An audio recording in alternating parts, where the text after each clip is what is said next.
puisque bien sûr, c'est ce qu'on attend aujourd'hui. Alors, 142 nouveaux cas. Voilà le chiffre qui nous est donné. 142 nouveaux décès. C'est beaucoup, là. 735 nouveaux cas. 37 721 cas au total. On est à 2 928 décès. Demain, on sera à 3 000 décès. 1 831 personnes donc, qui sont hospitalisées.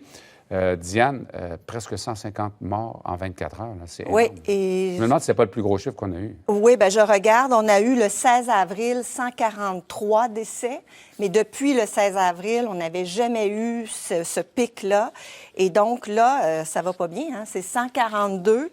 Dans les derniers jours, on avait 70, 75, 80, 100 cas, mais 142 décès. C'est énorme. Et là, on ne sait pas où sont les décès. Est-ce que ce sont les CHSLD? Est-ce que c'est parce que, justement, ça se répand aussi dans le public et qu'on a des décès à l'extérieur des CHSLD? Je vais aller voir, on va questionner pour essayer d'avoir plus de données, mais c'est un petit peu, comme vous disiez tantôt, complètement ahurissant de voir que la fin de semaine, on nous envoie seulement des chiffres de cette ampleur-là sans qu'on ait des explications, des mesures de correction, des informations plus précises.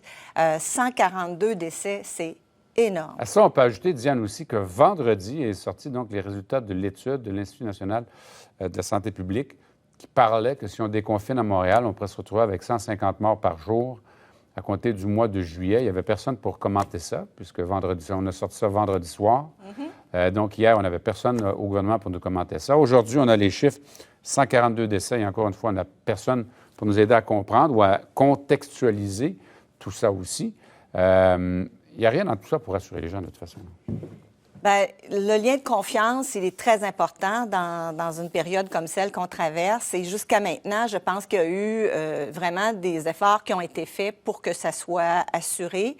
Ce n'est pas terminé, cette pandémie-là. Et les premiers chiffres qu'on avait et les premières mesures de confinement, c'était facile jusqu'à un certain point parce que c'était clair. Quand on ferme, c'est égal pour tout le monde. Et on se disait, bon, on fait un effort, l'effort de guerre, puis on va en bénéficier plus tard. Mais là, on arrive à un moment où il faut déconfiner, semble-t-il, pour des raisons économiques. Mais en même temps, on n'a pas beaucoup plus de munitions dans nos poches pour faire face à l'adversaire qu'est ce virus. Et donc, on a besoin d'être rassuré. Tout le monde qui parle de déconfinement sur la planète parle qu'une des conditions essentielles, c'est de pouvoir tester les gens et de pouvoir isoler les gens. Or, on n'est pas en mesure actuellement de répondre même au seuil que la santé publique nous avait elle-même annoncé de 14 000, on ne sait pas si c'est suffisant ou insuffisant, mais on est maintenant en deçà de ça à 10 000, et on n'est pas capable d'isoler les gens correctement. Donc, on a encore énormément de personnes qui cohabitent, et nos hôpitaux débordent pas, et nos soins intensifs non plus. Mais quand on regarde le nombre de décès, donc le nombre de personnes qui décèdent, bien, c'est certain qu'on n'a pas un contrôle sur la maladie. Moi, Diane, il y a une chose qui me frappe, c'est que pendant un bon bout de temps, là, on regardait ce qui se passait aux États-Unis. On avait l'impression que les Américains, ça allait mal. On voyait ce qui se passait à New York. Et on regardait le gouverneur Andrew Cuomo. Ça allait mal. Ça allait encore l'épicentre mondial. Mais dans tous les États américains, la situation s'améliore. Même dans l'État de New York, ça reste sérieux. Mais la situation après le confinement a commencé à s'améliorer. Il y a un endroit en Amérique du Nord où la situation ne s'améliore pas. C'est au Québec. Et en plus, c'est à Montréal. Exactement. On a le droit de savoir ce qui se passe. On a une cible précise et on a des objectifs particuliers. On a fait le choix de ne pas confiner l'île de Montréal.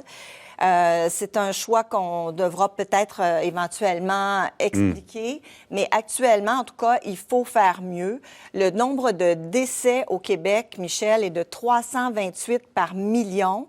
Et si je compare avec l'Allemagne, qui était censée être notre référence, vous vous souvenez, il n'y a pas très longtemps, là, on parle d'il y a 3 semaines, en termes de scénario optimiste, ils sont à 90 décès.